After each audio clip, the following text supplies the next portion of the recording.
Board द्वारा जारी की गई की है ये हिंदी का पेपर 9th क्लास का एनुअल, जो आपका 9वीं कक्षा कोड नंबर 3151 एक एनुअल पेपर आपका 9वीं कक्षा का 2025 में हुआ था।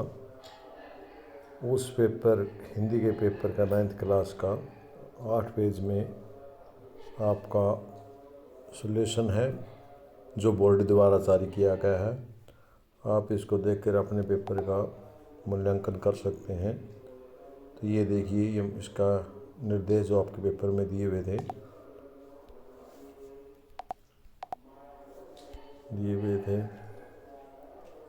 इसके बाद आगे आपका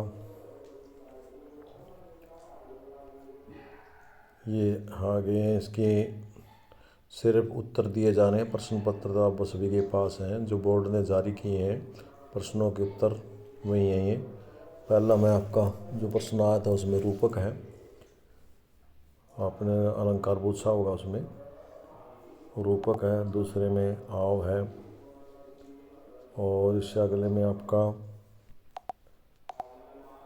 कंठ काठ है, इससे अगले मोर है, और इससे अगले मुखर है। ये अड्याय तक प्रश्न थे आपके पहले प्रश्न में। उसके अगला जो चय था उसका वाक्य है, उसमें वाक्य है आपका। प्रश्न पत्र उठा के देख लेना। उससे अगले में उल्लास, और इसके बाद जो अगला था विकारी पक्ष। प्रश्न के उत्तर देने थे। विकारी क्या है? जिन शब्दों के लिंग वचन कारक काल पक्ष के कारण परिवर्तन होते हैं वे विकारी कहलाते हैं। विकारी वे शब्द होते हैं जिनके मूल रूप में परिवर्तन का विकार नहीं होता। तो ये दोनों आपका सरल हो गया होगा, आपको समझ में आ गया आपका प्रश्न। आपने समास में प्रथम पद और द्वितीय पद की प्रधानता ना हो बल्कि किसी तीसरे पद की प्रधानता उसे बहुब्रीहि समास कहते हैं। नीला है कंठ, जिसमें शिव के लिए प्रयोग हुआ है।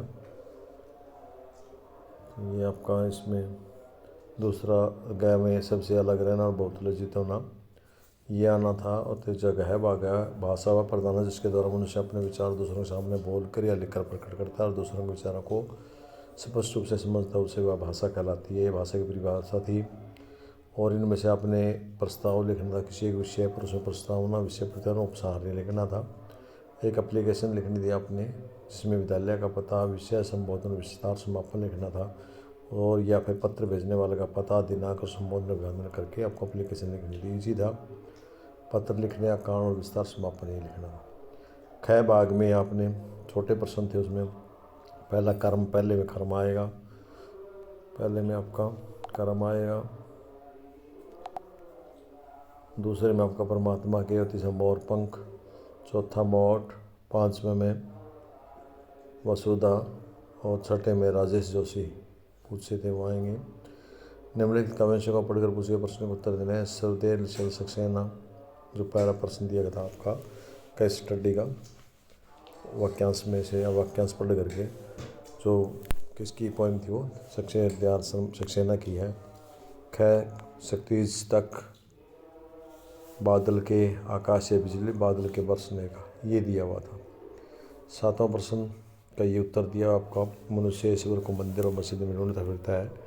कोई उसे काबा में खोजता है तो कोई उसे कैलाश पर्वत पर खोजता है। कोई उसे क्रियाक्रम के द्वारा प्राप्त करना चाहता है तो कोई योग सुविधाओं के द्वारा प्राप्त करना चाहता है।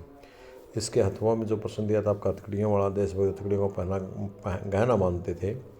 वे हथकड़ियाँ पहनकर समय को गौरवान्वित महसूस करते थे। देश की स्वतंत्रता कराने के लिए सेनानी हथकड़ियों को पहनकर प्रसन्न होते थे। एक काव्यांश का आपको भाव सौंदर्य देना था।